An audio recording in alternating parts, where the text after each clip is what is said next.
right, Ryan Reynolds here for Mint Mobile. Are you looking for a beach read this summer? May I suggest your big wireless bill? It's got suspense, mystery, a slightly flat emotional arc, and a shocking twist where you realize you've been overpaying the entire time. Fortunately, though, Mint's story is better. Every plan, $15 a month. Even unlimited. That's it. Happy ending. Zero tears. Give it a try at mintmobile.com/switch. Upfront payment of $45 for 3 months, $90 for 6 months, or $180 for 12-month plan required. $15 per month equivalent. Taxes and fees extra. Initial plan term only. Greater than 50 gigabytes may slow when network is busy. See terms. Avoiding your unfinished home projects because you're not sure where to start? Thumbtack knows homes, so you don't have to. Don't know the difference between matte paint finish and satin? Or what that clunking sound from your dryer is? With Thumbtack, you don't have to be a home pro. You just have to hire one. You can hire top-rated pros, see price estimates, and read reviews all on the app. Download today. To get the Crime Writers on Aftershow right now, go to patreon.com/partnersincrimemedia. I'm Rebecca Lavoie, and this is Crime Writers On.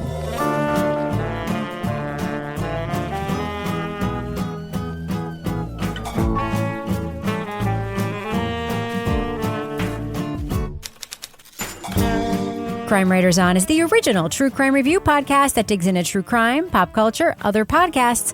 And on this episode, an American woman found in a Syrian refugee camp says her family was tricked into joining the Islamic State by her husband. A British journalist tries to fact-check whether she was a militant or just a mother. We'll revisit our discussion of the classic investigative podcast, I'm Not a Monster. Joining me to get that done and more is true crime author, TV journalist, and host of These Are Their Stories podcast, my husband and love of my life. It's Kevin Flynn. Hello, Kevin. Hello, Rebecca. So, Kevin, what are we listening to today? We're going back to January 11th, 2021, and we're going to look at our discussion on Season 1 of I'm Not a Monster from BBC Panorama and PBS's Frontline, with host Josh Baker. One of the nicest people in podcasting. Yeah, and this was a fantastic podcast. So how about I hit the button over here, and then we can listen to what we had to say. All right, let's do it. Do you think Sam would ever willingly choose to join ISIS? Absolutely not. Why would she put her children in that position? Why would she support something that would put other people at risk? That's not Sam. Sam uses everything that she has in her ability to get what she wants. Like what? Her personality, her looks, her intelligence. In 2017, war documentarian Josh Baker learned of an American mother and her kids being held inside ISIS territory.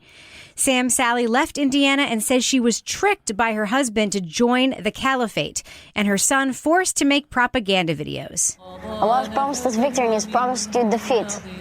This battle is not going to end in Raqqa or Mosul. It's going to end in New Orleans.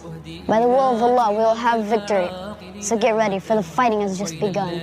When Baker's reporting the story of Sam and her children, something about what she says doesn't add up. Why would a Midwestern mom bring her family into a war zone if she weren't part of the cause? I don't feel like I need to explain myself really to anybody. I'm not a bad person. I'm not a monster. In I Am Not a Monster, a collaboration between BBC Panorama and PBS's Frontline, Baker lays out his 3-year pursuit of Sam and her claims she's never aided the terrorists she lived among for years. Like the deeply flawed Caliphate podcast, it deals with an unreliable figure explaining their unlikely involvement in a war against the West. Spoiler alert, we are going to be talking about major plot points from I Am Not a Monster. So if you want to remain spoiler-free, go to the estimated time code in our show notes. And FYI, I actually got to interview Josh Baker about his work in this podcast, among other things. So we'll be playing a little bit of that tape during this part of our conversation. But you can hear that whole interview on our Crime Writers On Patreon after show. Now, Kevin, this on its face, there's no reason to look at the synopsis of this podcast, the summary, and say this isn't just a Caliphate retread. But it is very different, right? Well, yeah. I mean, there are the parallels with Caliphate. I mean, even if Caliphate weren't back in the news for all of the wrong reasons, we would be comparing these two podcasts because they are about a journalist's look at telling the story of something behind the, I don't call it the Iron Curtain, but within the Caliphate, which is mysterious and unknown to Westerners, right? And in both cases, you have a protagonist who is an unreliable character. Mm-hmm. And I mean, I think that one of the great differences is just sort of in the storytelling. Primarily speaking, I Am Not a Monster just does a better job of telling the story of who this woman is and Josh's journey to get the story. Yeah. You remember Rukmini was panicked because she thought ISIS might be outside of her house? Yeah, they weren't. Yeah, Josh gets blown up in a car bomb. Actual car bomb and is injured. It's like, okay, which one seems like it's probably going to be better? You know what? I have a little bit of tape of Josh answering my question about being blown up in that car bomb. Do you mind if I just play that right now, Kevin? Sure. We hear in the beginning of the podcast that you were injured in a car bombing. You were in Iraq when that happened, right? Mm-hmm. That was 4 or 5 years ago, something like that? Yeah, it was in something like maybe the 21st of November, 2016. What made you want to continue doing this work after that? I mean, I hear you in this podcast getting on a homemade boat, crossing a river into Syria, notoriously one of the most dangerous places on the planet. Why continue? Are you asking, am I mad? Is that what you're saying? Pretty much. No, I think so. Like after that event, I took some time to sort of look after myself. But I have always enjoyed going to places like this because I think you find some of the most compelling stories, and you also find to sound a bit idealistic, some of the stories that perhaps really need to be told that don't always get the attention they should. And personally, I kind of like the challenge of trying to convince people to look at something they either have a prejudice to or are not familiar with in a slightly different way, perhaps. So, Toby, there is an obvious comparison with Caliphate. And as Kevin said, this podcast does a lot better at a lot of the things. But one of them is the frame of the story, right? Yeah, well, I think framing it as what can you trust about Sam? And like a lot of it is sort of trying to evaluate the truth of the story she's telling by contextualizing it and then also checking where you can. So you're wary of her the whole time. And that's sort of a lot of the tension of the podcast. I mean, there's also the story, obviously, but that's like a major part of the podcast. I think with Caliphate, it was a little bit different in that it seemed like the thrust of the story was really like, what's the reality of radicalized Westerners going into Syria? And this is what they got in trouble for. They weren't as suspicious of their source. And, I'm Not a Monster. Like most of the work must have been done before the whole Caliphate thing blew up. So, they had a better frame starting off with. I think if Caliphate had gone in that direction, I think it would have been stronger in addition to just like not being ridiculous. Right. So, yeah, I think that was sort of an important decision to make at the beginning. And then so you have this sort of two-edged story is like the actual like story itself. And then can you believe it? Laura, I was thinking when this podcast started, because it starts, by the way, it's perfectly structured. I just want to say this up front.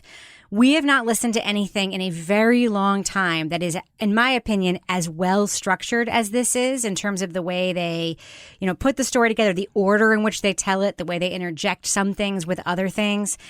I started this podcast and I thought, okay, we have a prison phone call. Now this is going to be very sort of traditional where we're going to, through the lens of 2020, this reporter is going to go back in time and tell us what happened. I didn't realize that he was going to be in the story and part of the story.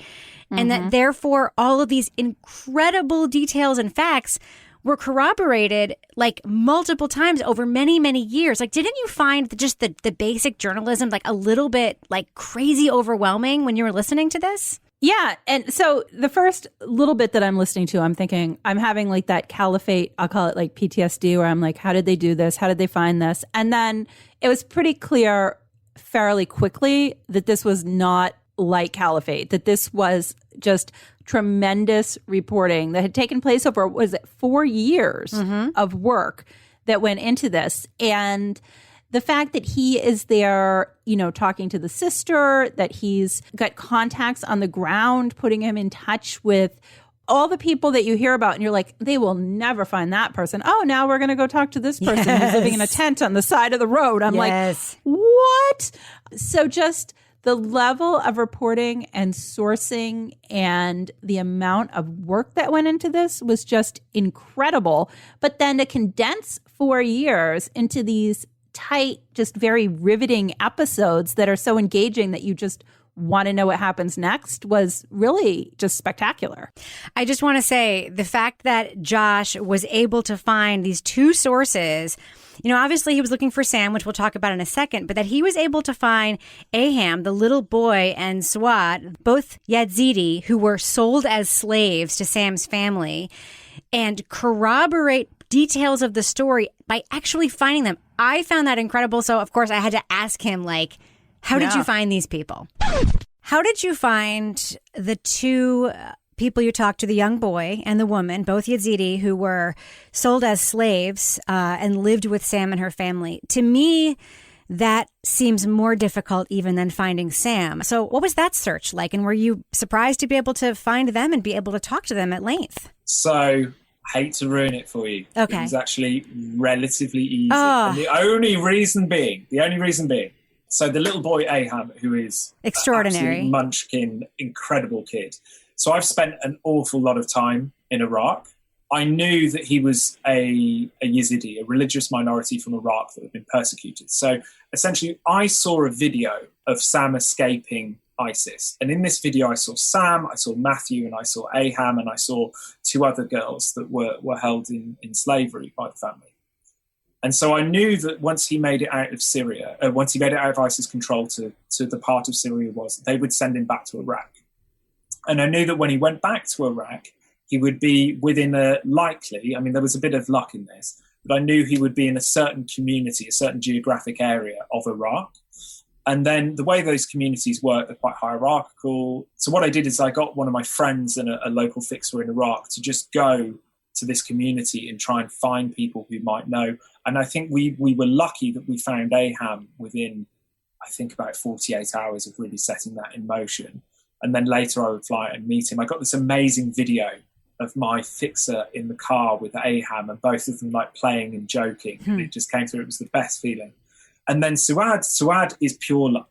While I was in this hotel room in Syria, and not long after I got the call from the powerful Syrian man who would introduce me to Sam, I get another call and it's from Laurie. And she's like, I have this Iraqi number ringing me. I don't know who it is. Can you check it out? I was like, yeah, absolutely. I'm sat here with a translator. We can easily ring. So give this number a call, and it's Suad, the girl. And essentially she is back in Iraq. She's been returned like Aham to the community where she's from. But Sam asked her to memorize Laurie's number so that when she got back, she could tell Sam's family in America that she was okay. So she couldn't do the best job of describing where she was, but I went to Iraq, and I think within about sort of 6 hours of searching, we managed to find her. Kevin, yeah, we talk a lot about podcasts that don't land the plane in any way. When you started listening to this podcast and you realized what the structure of it was, and that Josh was actually going to look for Sam somewhere in Syria, did you think that he would actually find her? Yes, because we hear it right in the beginning. Well, but it's a prison phone call we hear in the beginning. Yeah, well, but I think that's okay. I think it's a good way to set it up. I mean, yes, it does sort of take away some of the mystery about, well, where is she? And she's behind enemy lines, and is she actually alive? So that gets sacrificed, but I think that to start it with, him asking her tough questions while she is in prison, waiting on a plea deal that she's made, right? That he's also able to set up all these little signposts along the way about what we're going to hear and what the important things are, whether from just, who she actually is and her journey, but also to the questions about, like, why would she do this? Toby, one of the things that really strikes me in this podcast, is the fact that for once we have a reporter who went to look for something and actually found it, not just one time, but 3 times so far in this podcast. But also that Sam as a central figure at the beginning is set up in parallel and completely opposite ways. We have her sister and friends talking about her being wonderful, generous, sweet, smart, funny. And then we have her ex-husband and her father basically describing her as conniving, thrill-seeking, will lie to your face. What would you describe her? What's she like? Samantha is a very outgoing person. People like her. But half the time you can't tell what the truth is and what not the truth. So you have to read between the lines. What do you think of these parallel but completely opposite portraits of this central figure that we are given right at the outset of this podcast? Well, I mean, she seems real, right? She's like a developed person, and it's not hard to see where in like family situations where you know, you have those kinds of relations that I guess not like with friends or wherever where you're seeing them when you want to or whatever, that she would be one way. And that if she, you know, was sort of a thrill seeker or whatever, that has certain consequences for other people in her family. So it's not that surprising that a friend who is probably there when she's on doing the fun stuff, but you don't have to do the same kind of, you know, disappoint your friends or, you know, let them down or have to lie to them to do something that you know they don't want you to do in the same way you do with your family. Mm-hmm. So I thought it's a good setup because when you do follow her to Syria, you see from the people who they talk to in Syria, you see the sort of warmer side of her, right? But you suspect the other side while she's telling you stories. It's warm but complicated because we hear, and he corroborates it from these two Yazidis, the child and the woman, that she was warm, she was kind, yet they were purchased as slaves by her and her husband, and they all acknowledge, both she and the woman, Suat, acknowledge she was purchased as a sex slave for Musa, the husband, and Sam may or may not have tried to make it, quote unquote, easier for her. But it occurred to me, I mean, did you guys think at all, Laura, that like both things could be true? Like maybe she is not being honest about how she got there. Maybe she was a thrill seeker who wanted to go along with us, and then maybe she got there and kind of was in over her head. We haven't watched the Frontline documentary, by the way, that goes with this, which I apparently has all the spoilers. I really love the podcast. I took a couple of peeks. Okay. But didn't it occur to you, Laura, that like through these lenses, both things could be true? Yeah, actually, that's how I was thinking about it, because I felt like that the description of her that we had at the beginning, to me, compared to all the other characters that were described, I really didn't have a sense of her. So I couldn't really like totally decide, did she go there on her own? Did she, like, how did she go there? But I did feel like once she was there, because I kind of was thinking, like, if I was there, I would be like, holy shit, what have I gotten myself into? Now I'm stuck here. Yeah. And there's no way out. And it's kind of like, you do things, if you were in a different environment, you would not condone, because it's kind of like survival. And so it did ring true to me when I was listening to the description of her saying, I'm sorry that he's doing this to you. I wish it didn't happen. And trying to become, you know, because what is she going to do? Try to escape? Like the ISIS people, I mean, you hear, and, you know, so I think it was one of those where I don't feel like we have the true portrayal of why she actually decided to go there yet. Not yet, I don't think, but I think we probably will.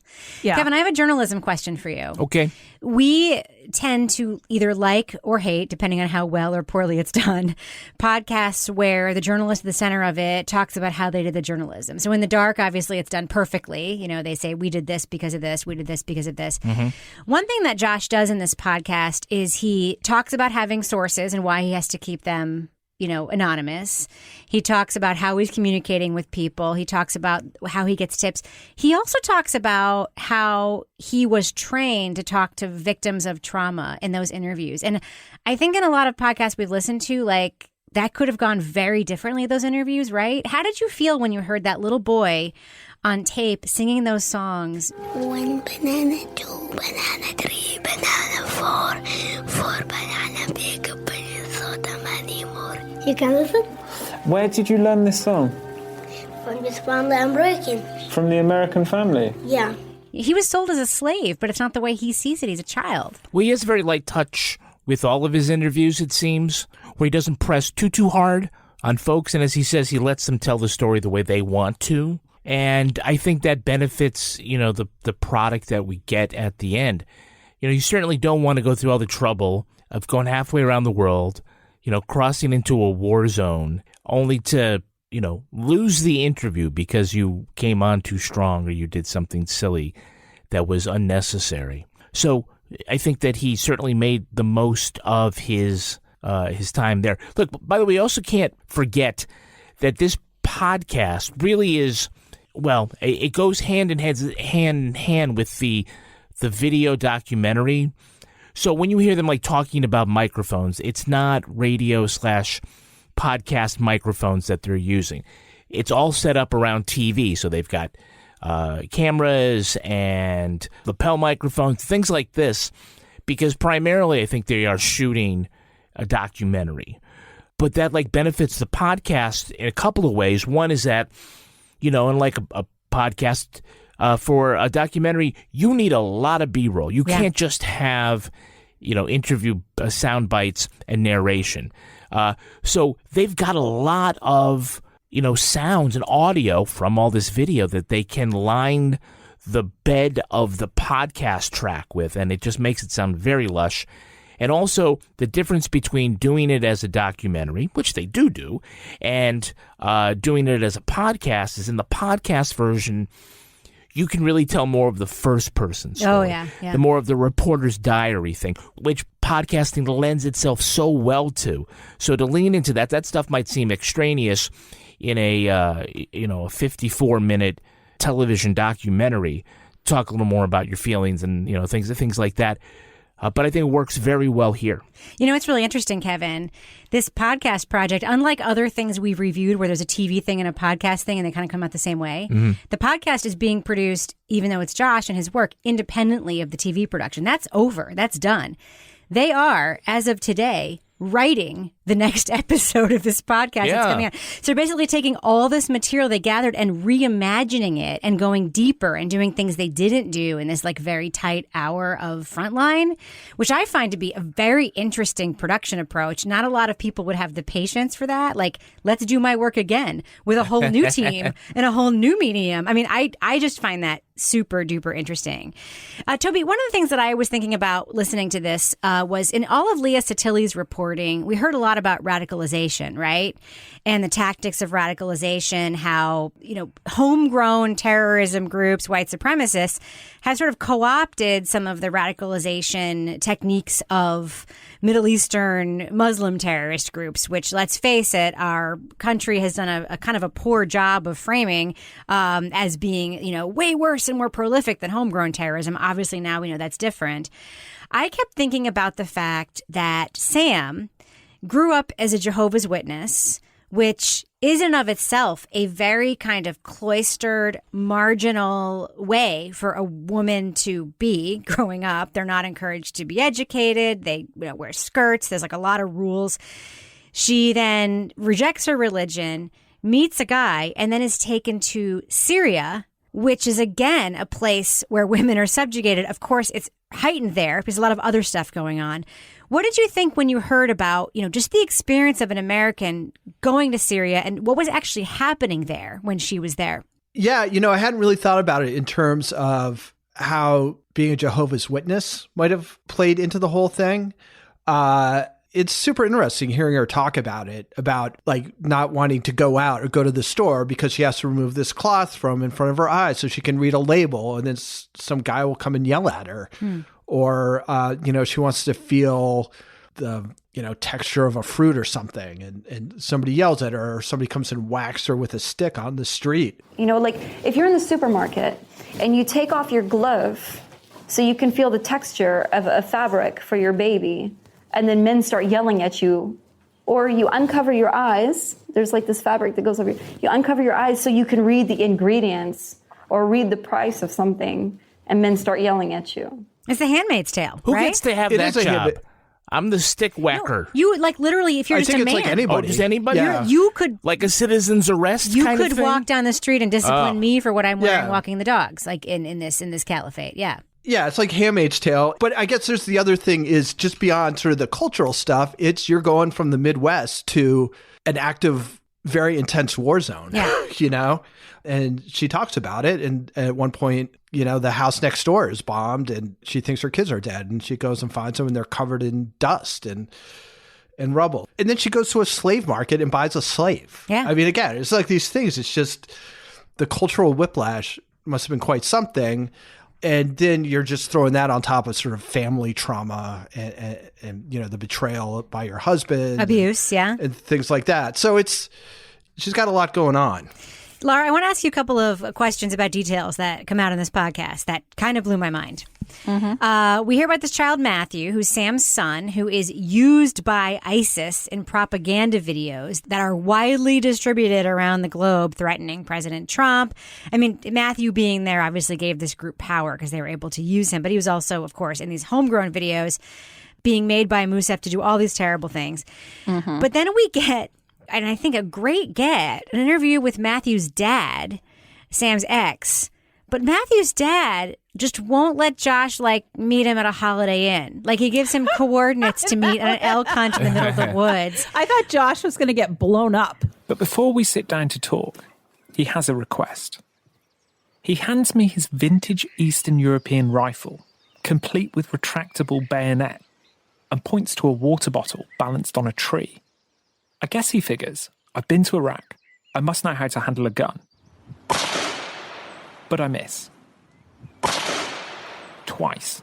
What did you think about that Josh had to bushwhack into the American wilderness to meet this guy to do an interview during an elk stalking? So I think a couple things. Number one, I think it shows that Sam is attracted to men that, they have some similar and some, I'm like, oh, okay, so this guy's a little bit paranoid and he's got some stuff going on. Okay, so Sam was with him. But then when they were out there on the hunt, yeah. First of all, the part where he went out to the coordinates and no one was there, and he wrote his name in was it the snow in or sticks? Something? He wrote his name in sticks. Josh, why didn't you have a pen? I was here, and I'm like, oh my gosh! But then so you're going along and you're doing the little interview, and you forget that they're out on this hunting trip, and they'll be like, oh, there he is up ahead, and I'm like, oh my god. What is this? But I liked that kind of detail because to me, that just totally enhanced the story in a good way. Because sometimes it's obnoxious when we get these extra details when somebody's out reporting. Side trips. Yeah. I'm like, oh, I don't care that the person's making tea or whatever. But this was actually just kind of interesting. It was good. I'll tell you, one of the pieces of writing in that episode that really made me realize the writing in this podcast is so strong that I don't think about it. That's how you know something's well written.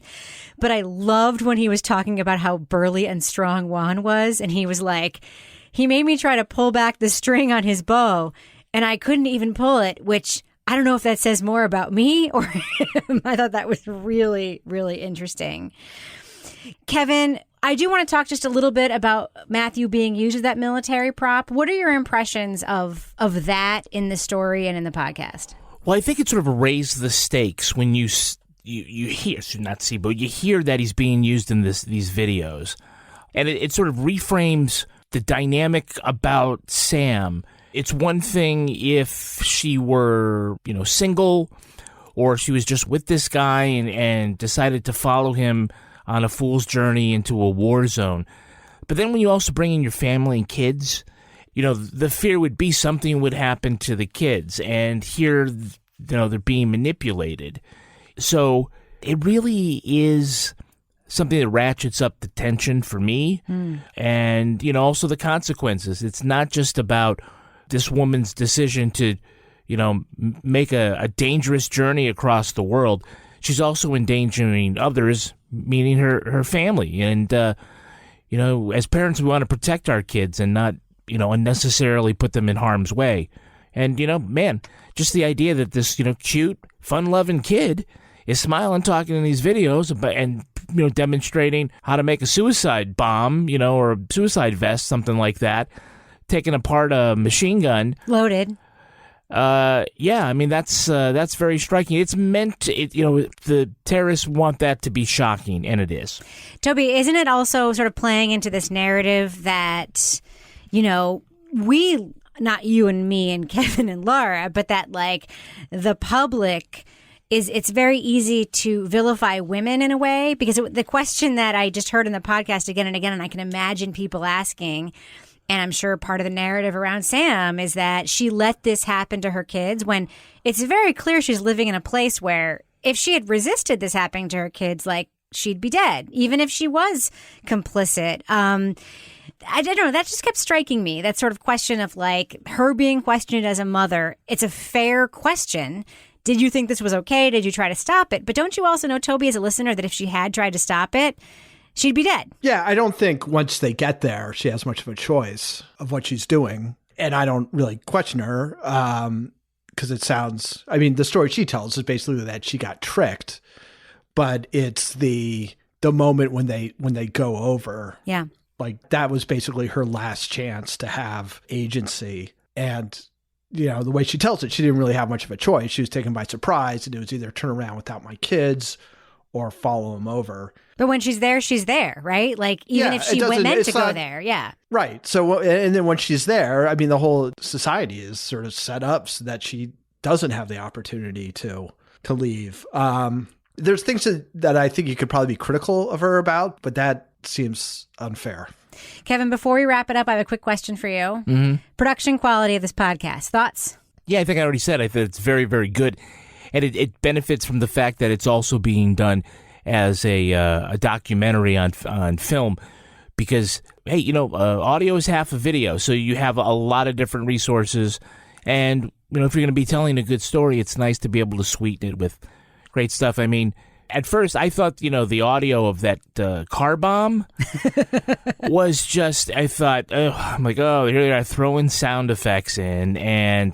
But it wasn't. It was the actual thing. And it was like, wow, that was really good. How come I didn't hear any screams? Okay. But then every episode ends on a cliffhanger, too, which, as we know, that I will say that the important. writing is great. Yeah, they do a good job setting up. The episodes are tight. They're only like 20 minutes apiece, 25 minutes. So it tells what it needs to tell, gets to a point where you can drop a cliffhanger and then does so. And they're satisfying. It isn't like they don't, you know, fake it. You know, it's not false. It's always like something really good. It's true. I was very angry when episode 6 ended and they took a holiday break and I didn't have my episode 7. And I very rarely feel that way about podcasts we're reviewing, where before we review it, I'm like, I only wish I could listen to one more. She's an informant? What the fuck?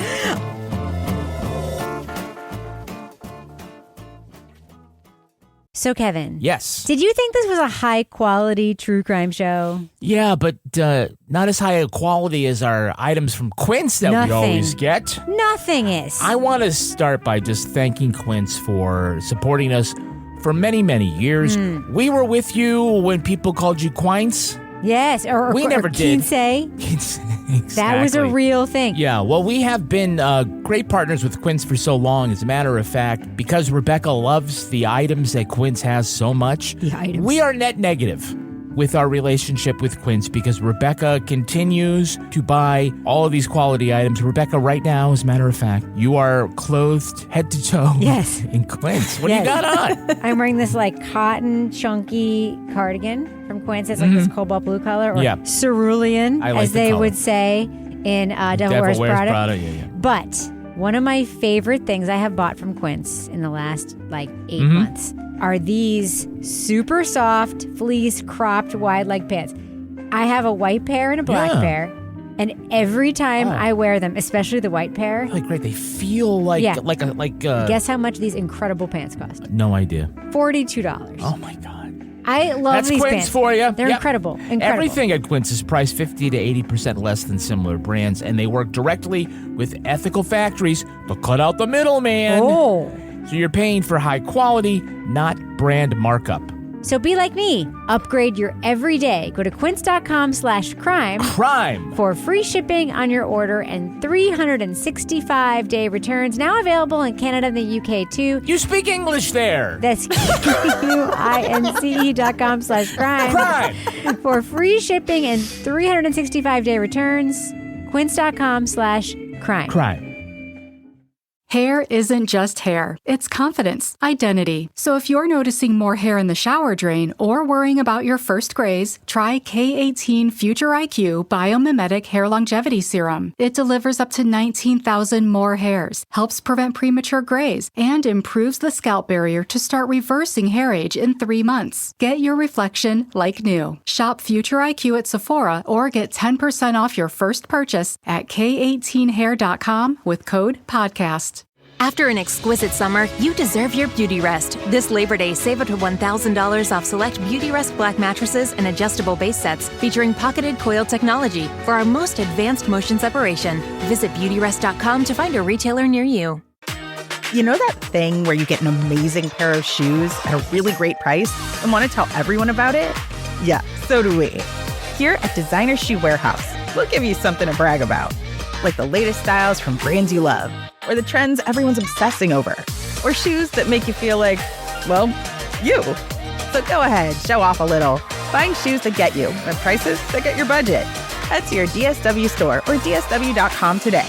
DSW. Let us surprise you. Hi, I'm Angie Hicks, co-founder of Angie, and one thing I've learned is that you buy a house, but you make it a home. Because with every fix, update, and renovation, it becomes a little more your own. So you need all your jobs done well. For nearly 30 years, Angie has helped millions of homeowners hire skilled pros for the projects that matter. From plumbing to electrical, roof repair to deck upgrades. So leave it to the pros who will get your jobs done well. Angie, the one you trust to find the ones you trust. Find a pro for your project at Angie.com. All right, well, let's do what we do. Let's let our listeners know, should they check out I'm Not a Monster, a new podcast from BBC, Panorama, and Frontline. Laura Bricker, I'm going to start with you. Thumbs up or thumbs down? This is a big thumbs up. This was the most engaging, riveting thing that we have listened to in a very long time. And the story is just unbelievable. It's got incredible sourcing with people. It's hard to listen to because there are awful things that happen, but just the level of reporting and journalism that went into this, and 4 years spent doing the research, it's pretty clear when you listen to it that this is well researched and just put together in such a way that the story is told in a very compelling fashion. Toy Ball, what about you? Thumbs up or thumbs down for I Am Not a Monster? I give it a thumbs up. It's really good. I think it succeeds both as sort of Sam's story, but then also as a, trying to assess, like, how much can you trust what she has to say? I'm really looking forward to the rest of it. I kind of feel like it would be great to have listened to the whole thing and then talk about it, because I feel like there's going to be some important events and context to come. But I'm looking forward to listening to it. Toby, I'll make you a deal. If you and I both listen to the rest of the podcast, we'll talk about it on either a future episode or an after show, okay? That works. Kevin Flynn, what about you? Thumbs up or thumbs down for I Am Not a Monster? I'm a thumbs up. I started thinking about some of the things that the BBC Sounds have put out, and there have been a lot of swings and misses. This is a home run.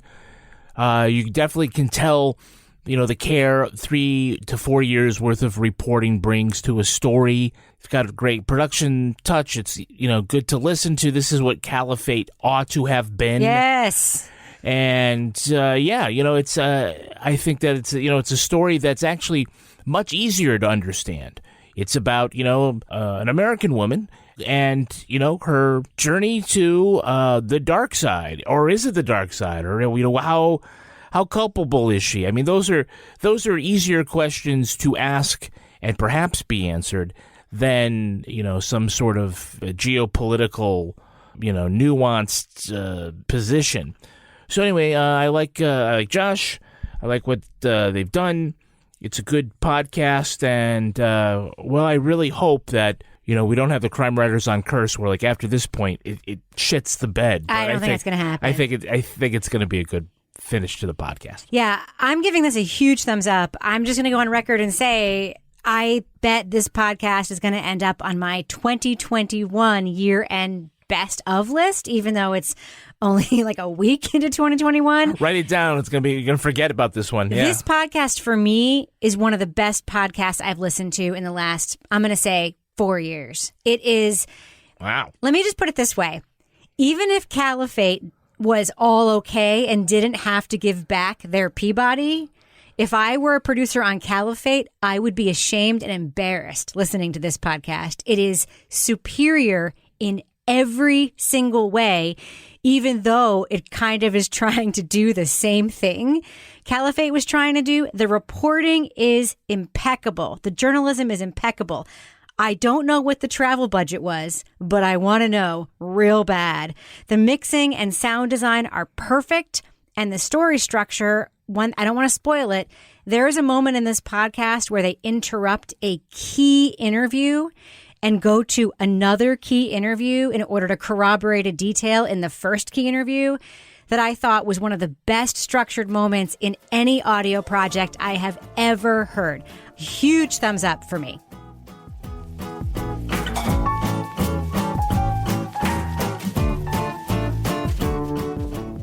So, Kevin. Yeah. This podcast really was groundbreaking, as was its follow-up, season 2, right? It was, in fact, just to point out that, this is where this review ended, but we went back, 3 episodes later to finish the season. So that's always a good sign, as far as whether or not it's a singular podcast where we do more than one episode on it. Yeah, and Josh Baker, I like to say he's like a fuck around and find out kind of guy, even though I know I'm not using that right. Yeah, he's incredible. Also, I think that one of the reasons I love this podcast is similar to Dan Taberski's The Line.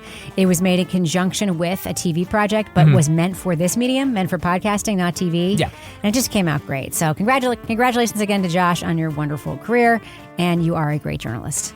All right, well, this show was recorded in the Caitlin Rogers Project Studio, also known as Studio C, The Closet, in our New Hampshire basement, where we also are happy that there's an Islamic State podcast that doesn't need to be retracted, like Caliphate. On behalf of I'm the only one that put that down, you suckers. I know. On behalf of all the crime writers, thanks so much for listening. We will catch you later.